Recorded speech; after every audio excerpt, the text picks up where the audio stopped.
ओम शांति। आज 24 अप्रैल 1973 के अव्यक्त महावाक्य हैं। टाइटल है अलौकिक जनपत्री। इस समय सभी मास्टर सर्वशक्तिमान स्वरूप में स्थित हो। 1 सेकंड में अपने इस संपूर्ण स्टेज पर स्थित हो सकते हो। इस रूहानी ड्रिल के अभ्यासी बने हो। 1 सेकंड में जिस स्थिति में अपने को स्थित करना चाहो उसमें स्थित कर सकते हो। जितना समय और जिस समय चाहे तभी स्थित हो जाओ। इसमें अभ्यासी हो कि अभी तक भी प्रकृति द्वारा बनी हुई परिस्थितियां अवस्था को अपनी तरफ कुछ न कुछ आकर्षित कर लेती हैं। सभी से ज्यादा अपनी देह के हिसाब किताब रहे हुए कर्म भोग के रूप में आने वाली परिस्थितियां अपनी तरफ आकर्षित करती हैं। यह भी आकर्षण समाप्त हो जाए, इसको कहा जाता है संपूर्ण नष्टो मोहा। जिस वस्तु से मोह अर्थात लगन होती है वह अपनी तरफ बार बार आकर्षित करती है। कोई भी देह की व देह के दुनिया की परिस्थिति स्थिति को हिला नहीं सके। इसी स्थिति का ही गायन गाया हुआ है। अंगद के रूप में जो कल्प पहले का गायन है यही संपूर्ण स्टेज है। जो बुद्धि रूपी पांव को प्रकृति की परिस्थितियां हिला नहीं सके, ऐसे बने हो। लक्ष्य तो यही है ना। अभी तक लक्ष्य और लक्षण में अंतर है। कल्प पहले के गायन और वर्तमान प्रैक्टिकल जीवन में अंतर है। इस अंतर को मिटाने के लिए तीव्र पुरुषार्थ की युक्ति कौन सी है? जब युक्तियों को जानते भी हो फिर अंतर क्यों? क्या नेत्र नहीं है?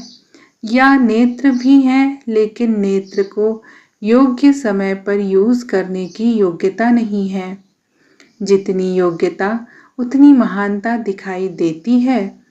महानता की कमी के कारण जानते हो जो मुख्य मान्यता सदैव सुनाते भी रहते हो उस मान्यता की महीनता नहीं है। महीनता आने से महावीरता आ जाती है।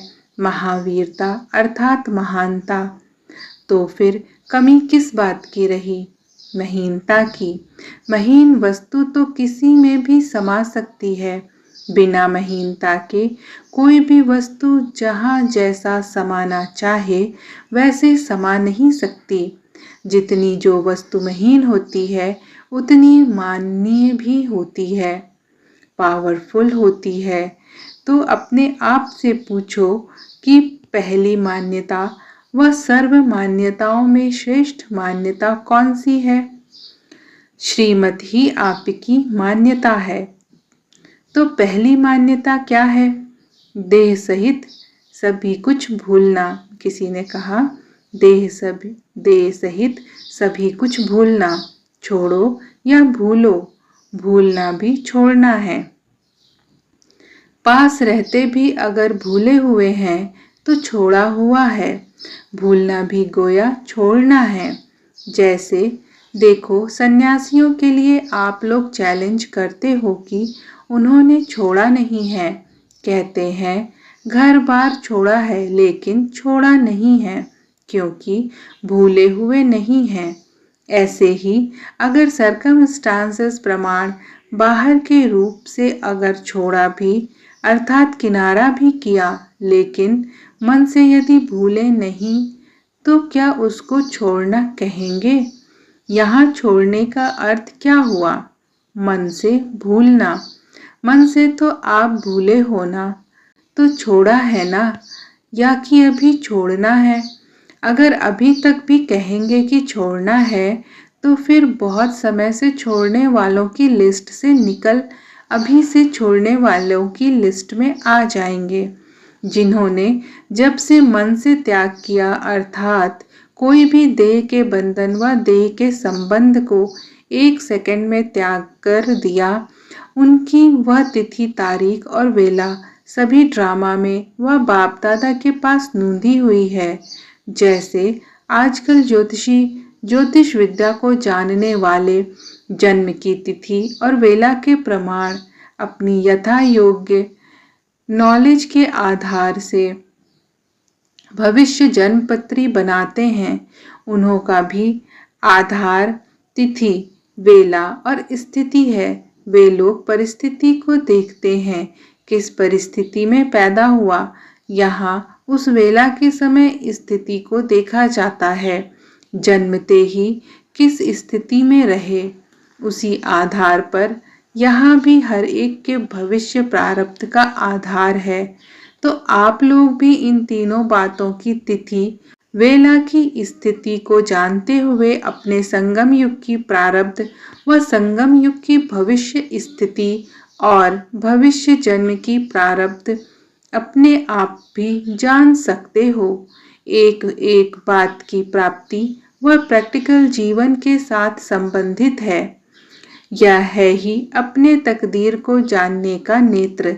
इससे आप हर एक अपनी फाइनल स्टेज के नंबर को जान सकते हो। जैसे ज्योतिषी हस्तों की लकीरों द्वारा किसी की भी जन्मपत्री को जान सकते हैं, वैसे आप लोग मास्टर त्रिकालदर्शी, त्रिनेत्री व ज्ञान स्वरूप अर्थात मास्टर नॉलेजफुल होने के नाते अपने मर्जीवा जीवन की प्रैक्टिकल कर्म रेखाओं से, संकल्पों की सूक्ष्म लकीरों से अगर संकल्प को चित्र में लाएंगे तो किस रूप में दिखाएंगे। अपने संकल्पों की लकीरों के आधार पर व कर्मों की रेखाओं के आधार पर अपनी जन्मपत्री को जान सकते हो कि संकल्प रूपी लकीरें सीधी अर्थात स्पष्ट हैं। एक तो यह चेक करो कि बहुत काल से स्थिति में व संपर्क में श्रीमत के प्रमाण बिताया है। यह है काल अर्थात समय को देखना, समय अर्थात वेला का भी समय अर्थात वेला का प्रभाव भी जन्मपत्री पर बहुत होता है। तो यहाँ भी समय अर्थात बहुत समय के हिसाब से संबंध रखता है। बहुत समय का मतलब यह नहीं कि स्थूल तारीखों व वर्षों के हिसाब से, लेकिन जब से जन्म लिया तब से बहुत समय की लगन हो। सभी सब्जेक्ट में यथार्थ रूप से कहाँ तक बहुत समय से रहते आए हैं, इसका हिसाब जमा होगा। मानो कोई को 35 वर्ष हुए हैं, लेकिन अपने पुरुषार्थ की सफलता में बहुत समय नहीं बिताया, तो उनकी गिनती बहुत समय में नहीं आएगी। अगर कोई 35 वर्ष के बदले 15 वर्ष से आ रहे हैं, लेकिन 15 वर्ष में बहुत समय पुरुषार्थ की सफलता में रहा है, तो उसकी गिनती जास्ती में आएगी। बहुत समय सफलता के आधार पर गिना जाता है, तो वेला का आधार ही हुआ ना। बहुत समय के लगन में मग्न रहने वाले को प्रारब्ध भी बहुत समय तक प्राप्त होती है।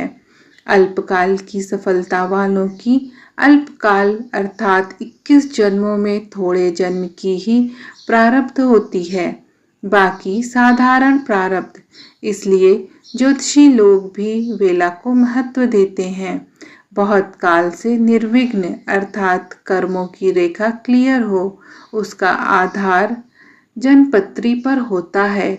जैसे हस्तों की लाइन में अगर बीच बीच में लकीर कट होती है तो श्रेष्ठ भाग्य नहीं गिना जाता है, वह बड़ी आयु नहीं मानी जाती है। वैसे ही यहाँ भी अगर बीच बीच में विघ्नों के कारण बाप से जुटी हुई बुद्धि की लाइन कट होती रहती है, वह क्लियर नहीं रहती है, तो बड़ी प्रारब्ध नहीं हो सकती।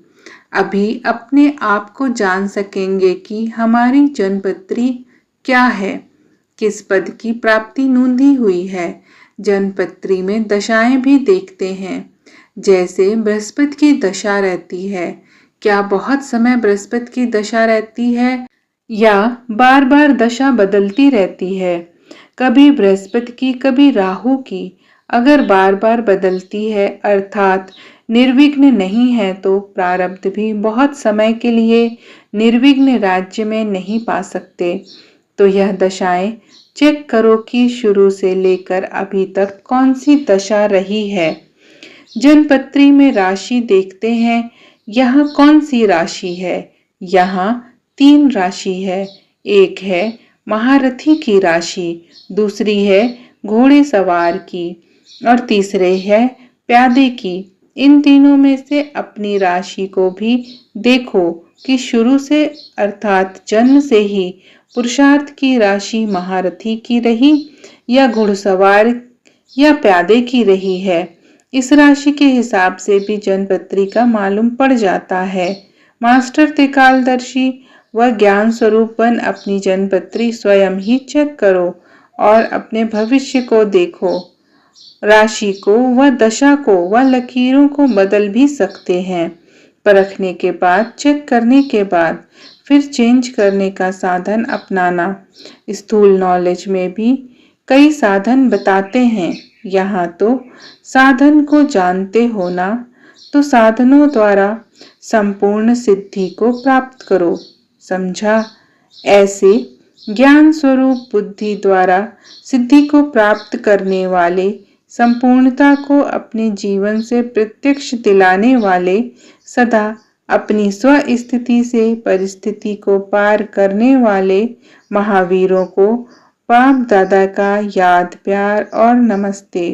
अच्छा, ओम शांति।